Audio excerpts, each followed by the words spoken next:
नमस्कार, KP news के bulletin में आप सभी का स्वागत है। मैं हूं पूजा आपके साथ। चलिए शुरू करते हैं आज की खबरों का सिलसिला। उससे पहले एक नजर आज की सुर्खियों पर डालते हैं।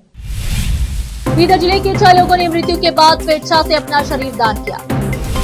बीदर जिले के नारंजा शक्कर कारखाने के अध्यक्ष टीके सिद्धराम ने पत्रकारों से बात की। कर्नाटक बलात्कार मामला, राज्य सरकार पर्यटन स्थलों पर सुरक्षा बढ़ाएगी। वक्फ भूमि भाजपा के राज्यसभा सदस्य लहन सिंह रिजिजूपाल से मिलेगी। राजधानी में शख्स की गोली मारकर हत्या, परिजनों ने दिल्ली मेरठ हाईवे पर किया प्रदर्शन, लगा लंबा जाम। सरकार ने ताजमहल में रिसाव की बात स्वीकारी, जाने लोकसभा में क्या बोले संस्कृति मंत्री।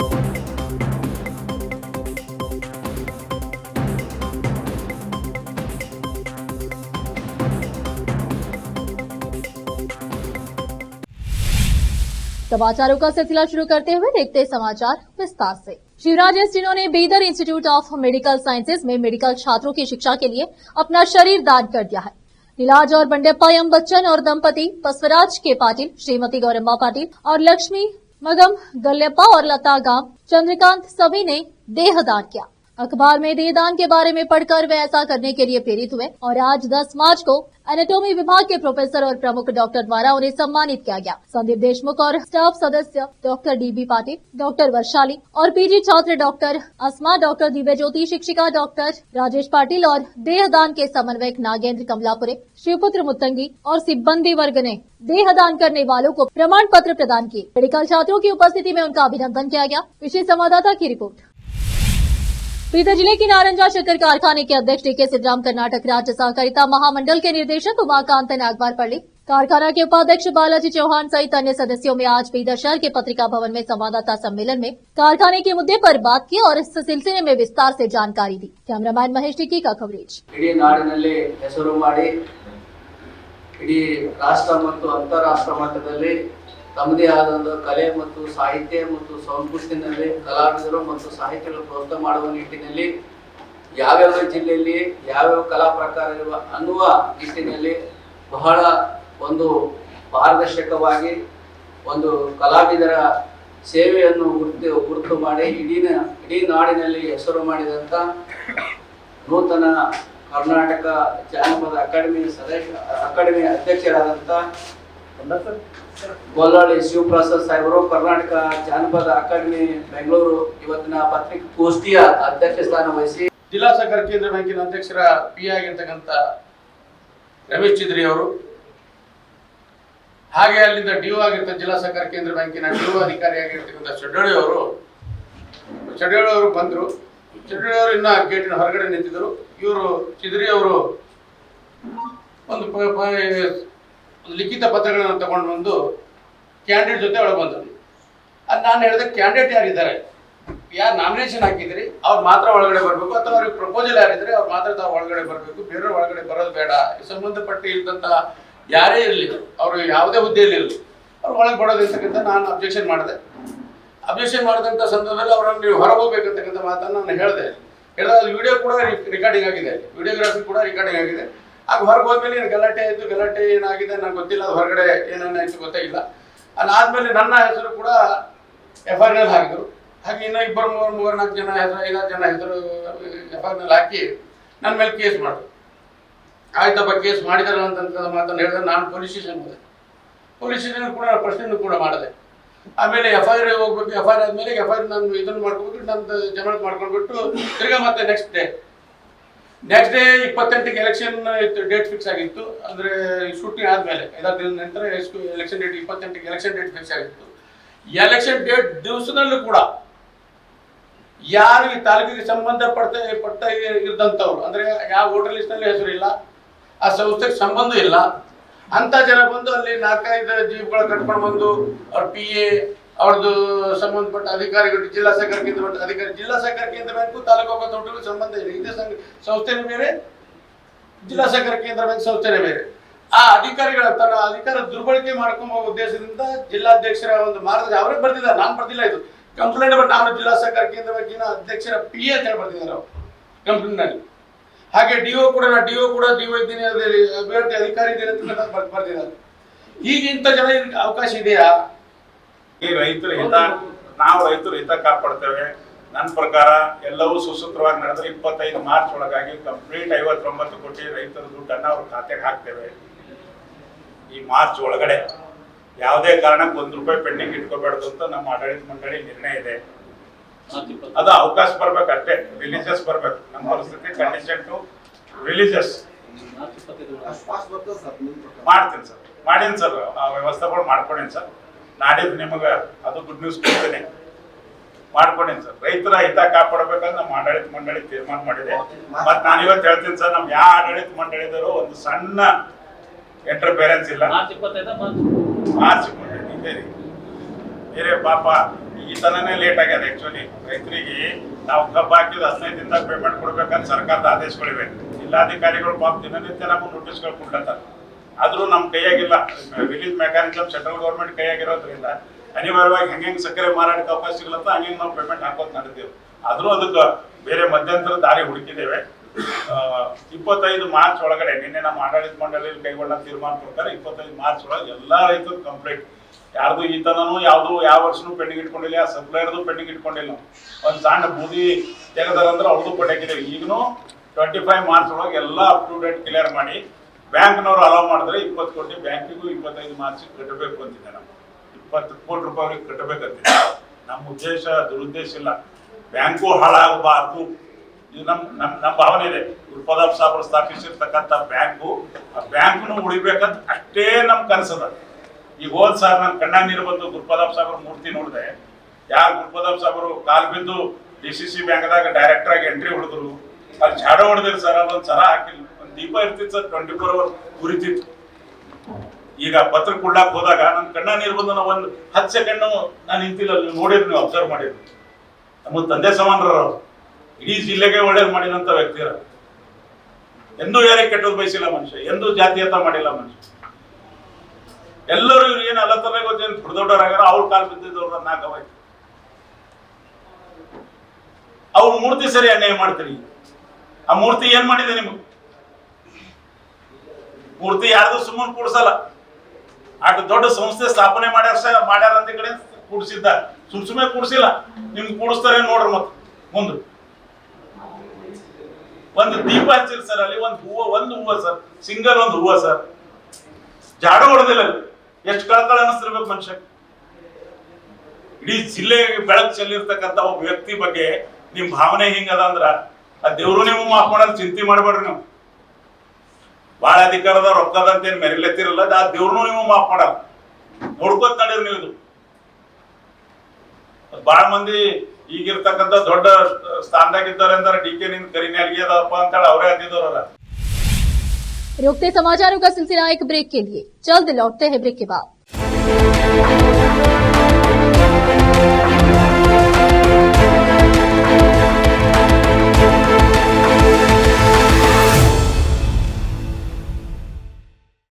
नूर एजुकेशन ट्रस्ट बीदर की ओर से चलाए जाने वाला Noor M.Ed and B.Ed college Bidar, recognized by NCTE Delhi and affiliated to Bidar University Bidar.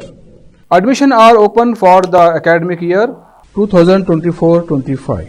विशेषज्ञ और सक्षम शिक्षकों द्वारा शिक्षा प्राप्त करने के लिए नूर M.Ed and B.Ed कॉलेज में दाखिला लें और शांत वातावरण में शिक्षा प्राप्त करें।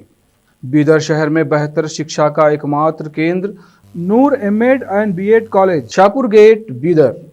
Phone numbers 9945283920, 8482221297।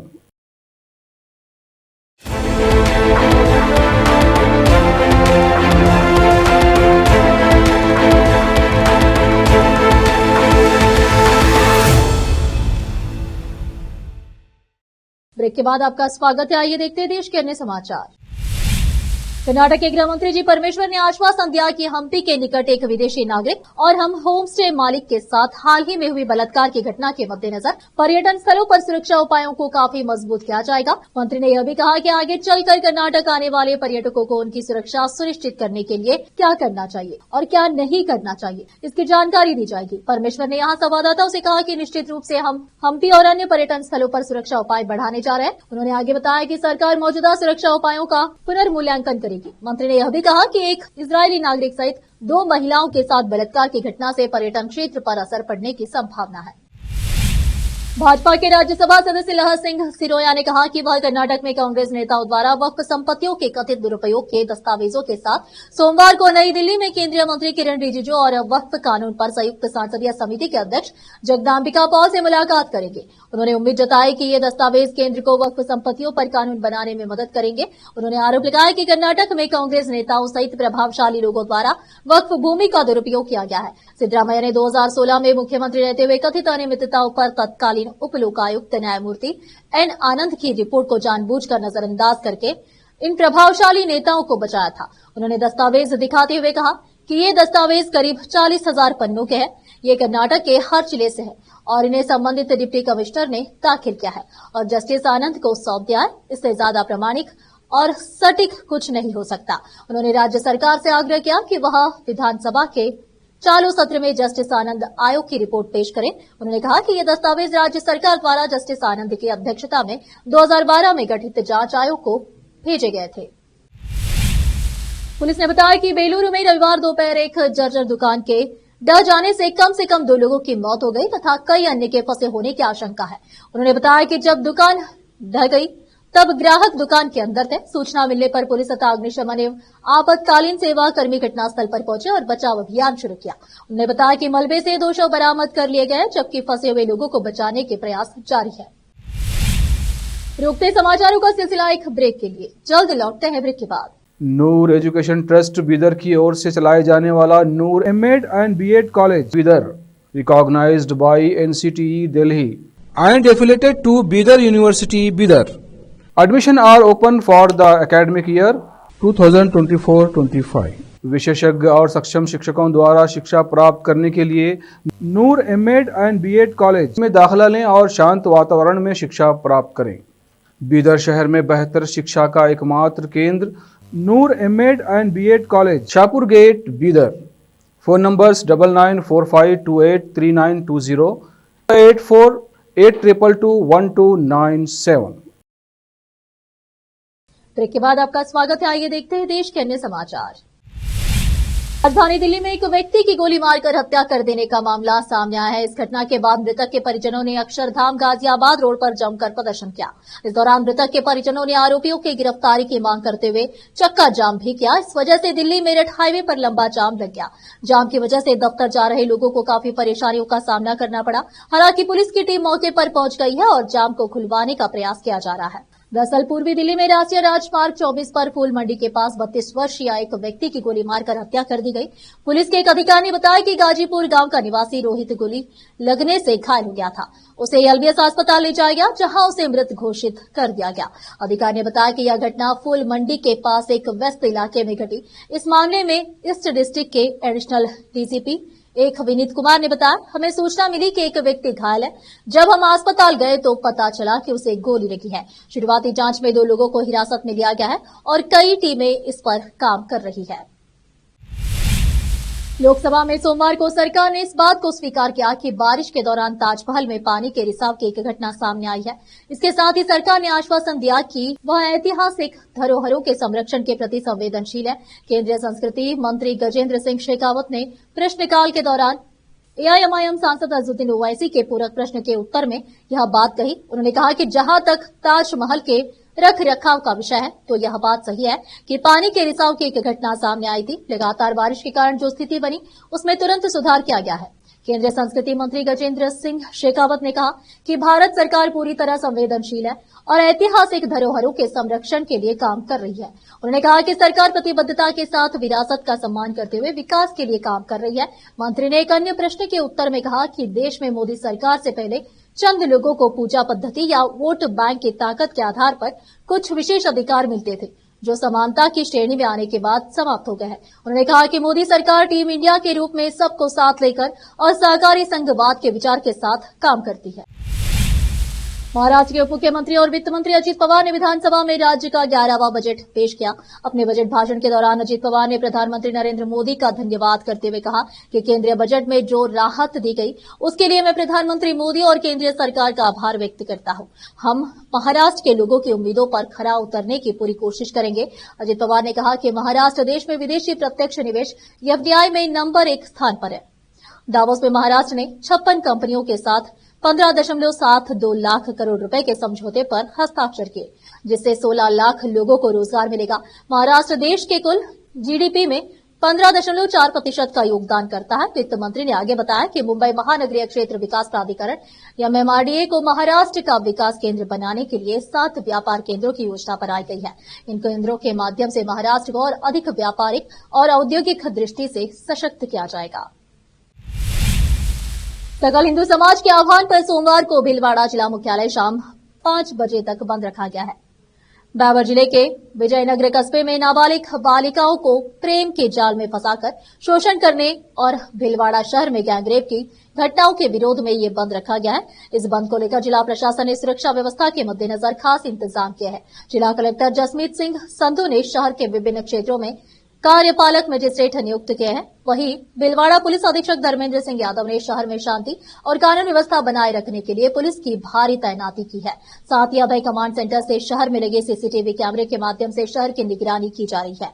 Bhilwara SP Dharmendra Singh Yadav ने मीडिया से बातचीत करते हुए कहा कि पुलिस प्रशासन ने शांतिपूर्ण बंद को लेकर लोगों से अपील की थी वे किसी प्रकार की जबरदस्ती न करें और खुद की इच्छा से बंद में शामिल हो। उन्होंने यह भी बताया कि संवेदनशील क्षेत्रों में ड्रोन के जरिए निगरानी की जा रही है और पूरे शहर की स्थिति पर अभय कमांड सेंटर से नजर रखी जा रही है।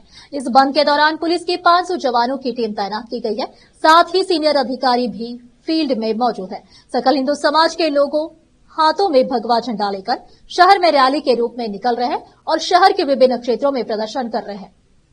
इस बंद को लेकर पेट्रोल पंप, चाय की मंडियां और निजी विद्यालय भी बंद रहे। सोशल मीडिया के माध्यम से सर्व हिंदू समाज के लोगों ने इस बंद में समर्थन देने की अपील की थी, जिसे लेकर आज शहर में व्यापक बंद देखा जा रहा है।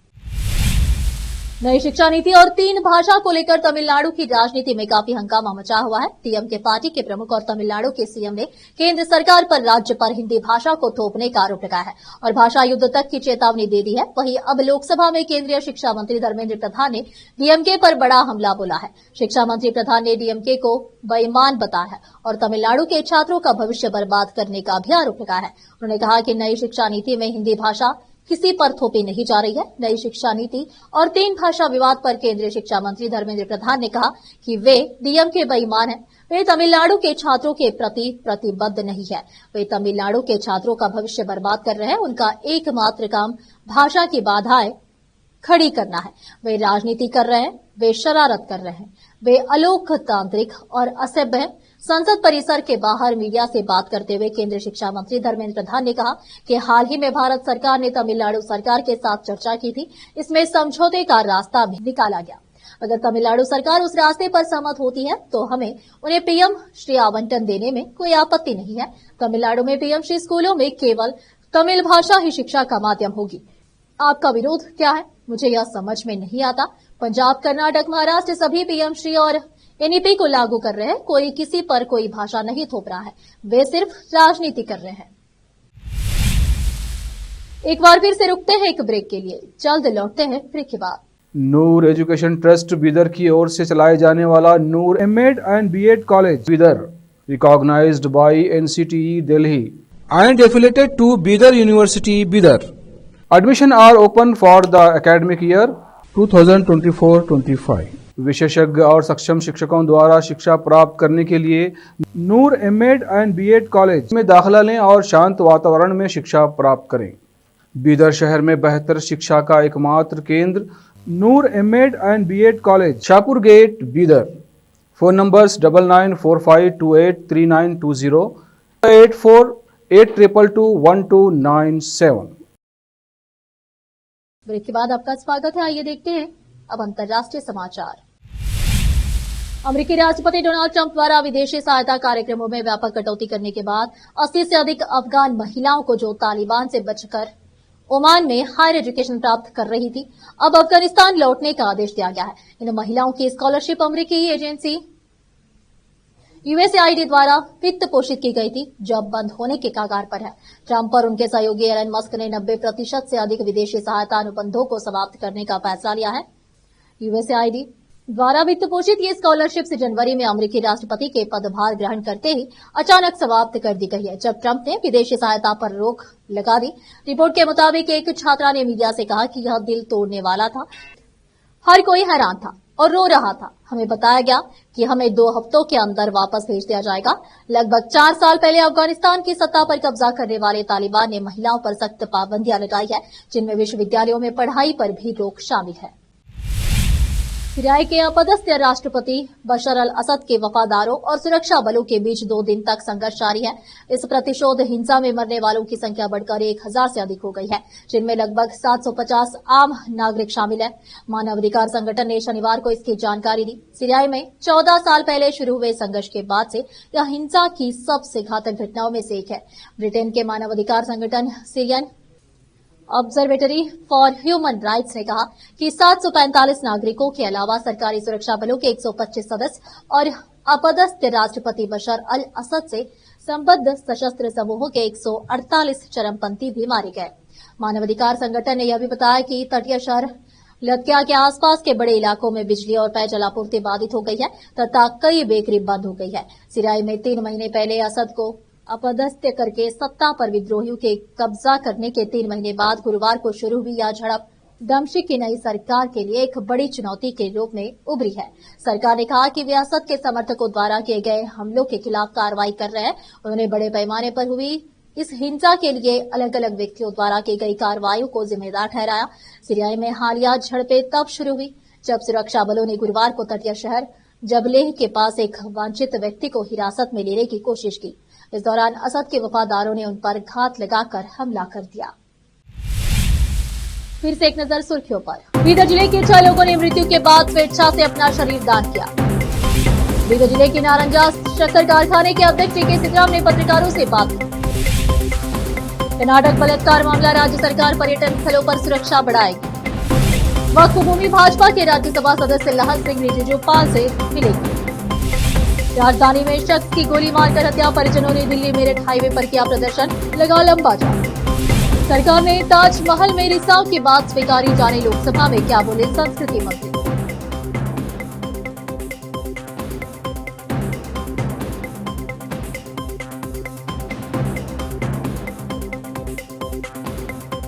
केपी न्यूज के बुलेटिन में आज इतना ही। आप देखते रहिए हमारा चैनल केपी न्यूज 24/7। अधिक जानकारी के लिए हमारे चैनल को लाइक, शेयर और सब्सक्राइब जरूर करें। धन्यवाद।